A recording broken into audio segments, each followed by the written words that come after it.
Hey guys, Michaela here again. Second time today, not my norm, but I got some good information or good news and information that I wanted to get out since I talked about the other side of this issue. And then also wanted to expand a little bit on some of the expat grief because another person that I interact with on social media had posted about packing up her things and not just packing them up and dealing with them later, like having to get rid of them in order to leave the country. And so anyway, first thing, I had commented on this person's post about the TIP situation that I'm also facing here in Costa Rica.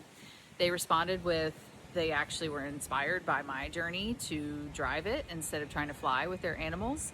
And I'm super honored. That's why I'm doing what I'm doing. Of course, praying that everything goes very well for these folks. And then I had to deliver what I thought might be kind of devastating news to their plans about the Mexican ban on cats and dogs. She informed me that they have updated the list to allow pet cats and dogs now. So thank God that I knew that would be a huge sticking point for so many people, if not a complete shattering of plans like it would have been for me. But they have updated the list apparently, so they got their USDA and Senseca. There's something in Mexico as far as like getting the paperwork to where they can go into the country without having much of an issue. So that's fantastic news. I also, again, made my day that my sharing is positively impacting people or giving people other options with what to do with many things in this life, particularly breaking out of our comfort zone and shattering paradigms that we held before that kept us limited. So super cool. I'm so honored to be able to share in a way that actually matters. I guess the best way to put that. The other thing that I felt like I didn't touch on earlier that I wanted to was I mentioned the expat grief and we talked about the word expat and all of that, but kind of there's more to it, but for another time. But one of the things that hit me that was different this time, yes, the dog grief, but was the grief over my stuff. And I know that sounds super shallow, but it's attachment, right? And we all get attached to everything, and any attachment will cause suffering. That is just going to happen because everything is impermanent, everything is in time. It's going to cause suffering if you are attached to it. Some things it's appropriate for us to attach to, our children, our pets, things like that. But even with the pets, they're going to leave before we do in the natural order of things. So, the suffering that comes from attaching to, no, they've always got to be here, or this can't be a limited existence, or things like that. So, I am dealing with the attachment to my things. And so I'm 44. I've been on my own most of my life, and that means that I've curated my living space with cool furniture, cool lamps, my books, my paintings, my couch, just things that, my bed, the right mattress, my sheets. I'm dealing with sheets issue right now. I'm probably gonna have my daughter bring me some sheets from the States. Little things that is not fun to put away, but then also, or sell, especially in the case of the woman that I'm talking about. I put a lot of my stuff in storage near my daughter. I don't know what I'm going to do with it. Now, that's really the little things, the lamps and the things like that. She's saying that she's selling her stuff or sending it on to the country she's moving to, which that's a little bit of a different experience, right? Some of the stuff's coming with you, other stuff you're never going to see again. And I had to do this with my plants. I had so many plants, and so I found a new home for them, and that was heartbreaking. I had some of my plants I had for over 10 years.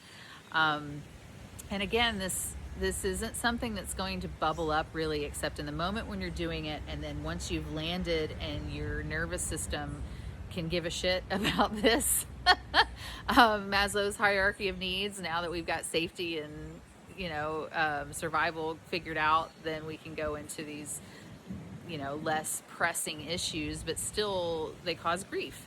And I was mourning my dog, and then I was mourning my stuff, and it came up because my daughter had mentioned something about my lamps, and I know she's always loved my lamps, and so I thought about all that stuff sitting in storage, whether or not I'll ever see it again, what it would feel like to let her use them instead, which is the case on, like, I kept a refrigerator and a stand-up desk and the couch and things like that, to where if she needed it, and then of course as time goes on, if it becomes more and more clear that either I'm not going to have it shipped to me or I'm not going to go back to the States, then having her have it would be an honor.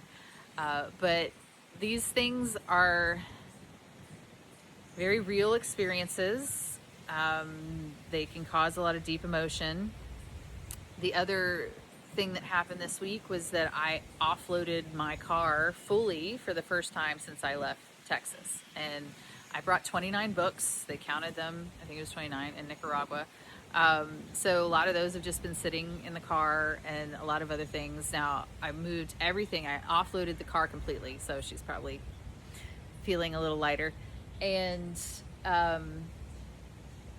unpacked everything, my clothes and all that, except for I have some colder weather clothes that you need for like more central areas in these countries, and but I've only used them in a couple places. Glad I had them though, so definitely not getting rid of them anytime soon, but they don't have a purpose here, so those, and then the Tarvec packing bags all went into the side room here. So it's interesting to have my stuff out where I'm staying. The guy likes beige, so there's a lot of beige, and I'm very jewel tone color.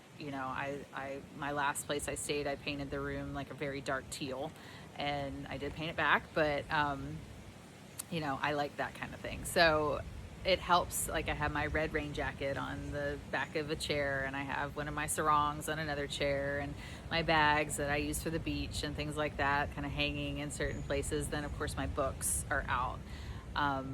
This has a couch, so I have this heating pad that I brought with me. I have my little cozy cocoon that I brought from Texas that's kind of my safe space, and that includes this large far infrared heating pad that's filled with amethyst, and that's amazing, full body length, and then it's very heavy. I have a weighted blanket filled with amethyst, and then I have a weighted body pillow, and then I have my sleeping pillow that I brought.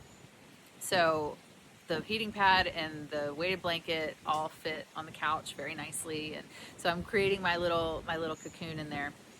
But yeah, the whole thing's unloaded. This is the first time that the rest of my stuff has gotten unloaded, and it's adding a little bit of color to the more beige space. So yeah, those are just a few updates I wanted to add. Awesome news about the pets being able to come through Mexico, even though I was kind of taking it as a sign of relief that I left when I did. I still feel that, but at least these folks aren't stuck.